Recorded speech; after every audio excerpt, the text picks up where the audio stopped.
की हमारी दूसरी कवर स्टोरी। दुनिया भर में जिस तरह से हालात बने हुए हैं उससे महंगाई की टेंशन बढ़ती ही जा रही है और इस टेंशन में आरबीआई भी अछूता नहीं है। आरबीआई की मॉनेटरी पॉलिसी कमेटी की मीटिंग मिनट्स में महंगाई को लेकर चिंता साफ जाहिर की गई है और इस बार ब्याज दरों में 0.50% की जो वजह भी है जो महंगाई बनी है। मीटिंग जो मिनट्स हैं उसके मुताबिक महंगाई के बढ़ते जोखिम को कम करने के लिए ब्याज दरों में बढ़ोतरी करना जरूरी था। आरबीआई के डिप्टी गवर्नर माइकल पात्रा ने तर्क दिए हैं कि महंगाई को काबू में रखने के लिए मॉनेटरी पॉलिसी एक्शन जरूरी है ताकि कोर महंगाई का दबाव कम होने में मदद मिल सके। मिनट्स में उन्होंने कहा है कि दशकों में ऐसी महंगाई नहीं देखी गई है। महंगाई पूर्वानुमान के सभी पुराने मॉडल्स के बाहर है। उन्होंने यह भी कहा कि अभी लागत में बढ़ोतरी का पूरा असर आना बाकी है। मॉनेटरी पॉलिसी कमेटी के मेंबर आशिमा गोयल के अलावा सभी मेंबर्स ब्याज दरें 50 बेसिस पॉइंट बढ़ाने के पक्ष में थे। हालांकि आशिमा 0.35% की बढ़ोतरी के पक्ष में थी। उन्होंने तर्क दिए कि केंद्रीय बैंक महंगाई पर ओवर रिएक्शंस दे रहे हैं दुनिया भर के जो है। उनका यह भी कहना था कि पॉलिसी के जरिए ऐसे झटकों से निपटा जा सकता है। उन्होंने यह भी कहा कि घरेलू मांग बढ़ाकर निर्यात में कमी के असर से निपटा जा सकता है। वहीं आरबीआई गवर्नर शक्तिकांता दास ने कहा कि विकसित देशों में मंदी को लेकर चर्चाएं शुरू हो चुकी हैं। उन्होंने कहा कि बाजारों में कोहराम है, महंगाई इमर्जिंग मार्केट्स के लिए नेगेटिव है। हालांकि उन्होंने यह भी कहा कि कंपनियों और कॉर्पोरेट्स की जो बैलेंस शीट है वो मजबूत दिखाई दे रही है। मॉनेटरी पॉलिसी कमेटी के जो मेंबर्स हैं उन्होंने भारतीय इकोनॉमी पर भरोसा भी जताया है। आरबीआई गवर्नर शक्तिकांता दास ने कहा कि बैंकों और कॉर्पोरेट की बैलेंस शीट मजबूत स्थिति में है। मेंबर्स ने यह भी कहा कि ग्लोबल अनिश्चितता के बावजूद देश में रोजगार के मौके हैं। बैठक में महंगाई को लक्ष्य के भीतर लाने पर भी जोर दिया गया, जो स्वाभाविक रूप से हर बैठक में होता है। लेकिन ये जो मिनट्स आए हैं, मिनट्स का मतलब एमपीसी की पूरी बैठक में किसने क्या कहा, कि किस पक्ष के थे। मोटा मोटा पॉलिसी तो आपको समझ में आ जाती है, लेकिन एग्जैक्टली बिटवीन द लाइंस पढ़ने के लिए ये मिनट्स पढ़ने बहुत जरूरी होते हैं। इसलिए आज का दिन बड़ा महत्वपूर्ण है जब मिनट्स जारी किए गए हैं। और इस पर चर्चा करने के लिए इस वक्त हमारे साथ पूर्व deputy governor R Gandhi sir जुड़ चुके हैं। गांधी सर, बहुत बहुत स्वागत है आपका। पहला तो दो इंपॉर्टेंट चीजें समझ में जो आ रही हैं। एक, मिनट्स में कहा जा रहा है कि भाई अभी क्या हाल देखकर लग रहा है कि ब्याज दर कितने बढ़ेंगे, कब तक बढ़ते रहेंगे, कुछ समझ में नहीं आ रहा है। तो इससे आप आने वाले दौर की पॉलिसीज को लेकर क्या आकलन कर पा रहे हैं, प्रेडिक्शन सर आपके? हाँ, thank you. The members have discussed in their minutes about giving forward guidance. That's what you are asking. आने वाले जमाने में इंटरेस्ट रेट कैसे होंगे? Yes, sir. उसके बारे में मेंबर्स ऐसा कहते हैं कि ऐसा फॉरवर्ड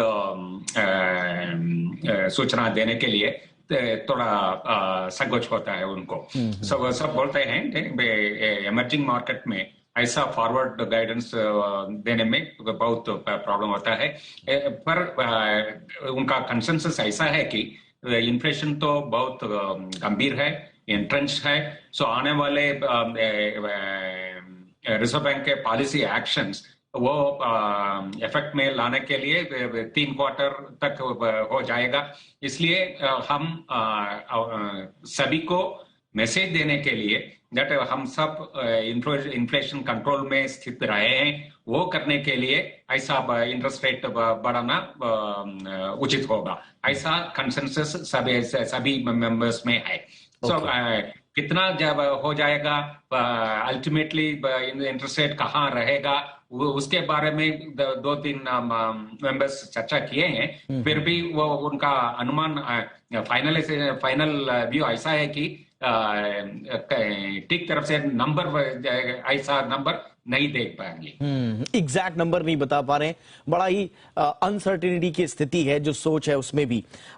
लेकिन एक कमेंट्री जो आई है सर उसमें, और ये कहा जा रहा है कि जो दुनिया भर के जो सेंट्रल बैंक्स हैं वो ओवर रिएक्ट कर रहे हैं। तो ये इस तरह का नजरिया भी आया।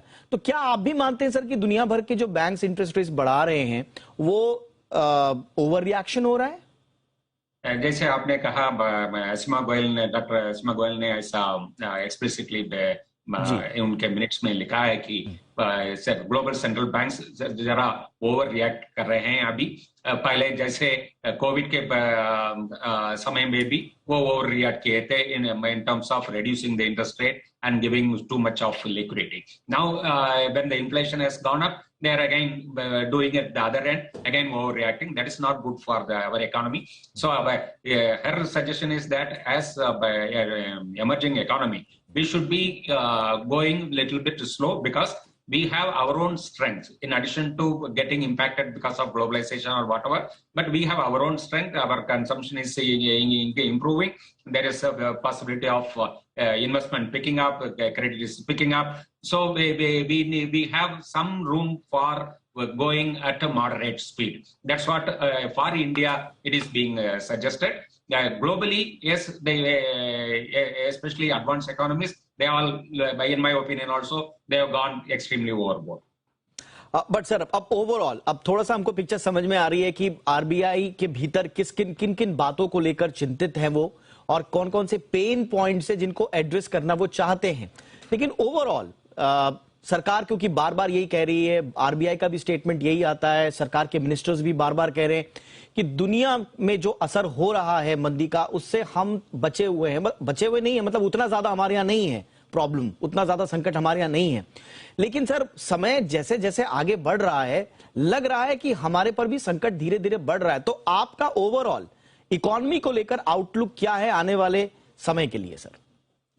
आने वाले समय में India is definitely different from rest of the world. That is one strong point for Indian economy. Our growth has been this year also. It is going to be the fastest growing among the major economies. That is going to be definitely there because we have a very large home economy. There's a domestic economy which creates its own consumption related demand. So that way our growth is, we are assured of our own growth irrespective of whether internationally the growth is slowing down, exports are slowing down. Despite that, we have, because of our own inner strength, we should be able to grow faster.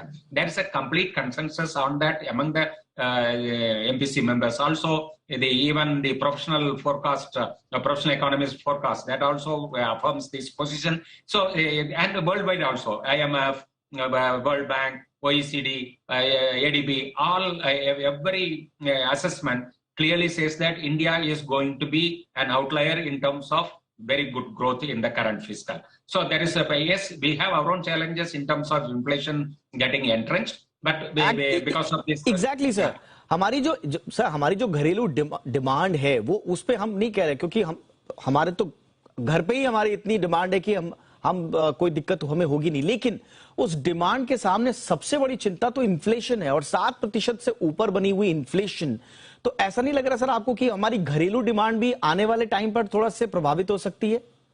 हाँ, MPC minutes में आप देख चुके हैं कि इसलिए reserve bank ने inflation growth forecast को कम किया है इन्फ्लेशन की वजह से। पिछले बार बोले थे इस साल का ग्रोथ तो 7.2% होगा, अभी 7% नीचे आ गया। सो ऐसा एडजस्टमेंट तो इन्फ्लेशन के कारण से एडजस्टमेंट किए हैं। इन एडिशन पॉलिसी एक्शन पहले पिछले 2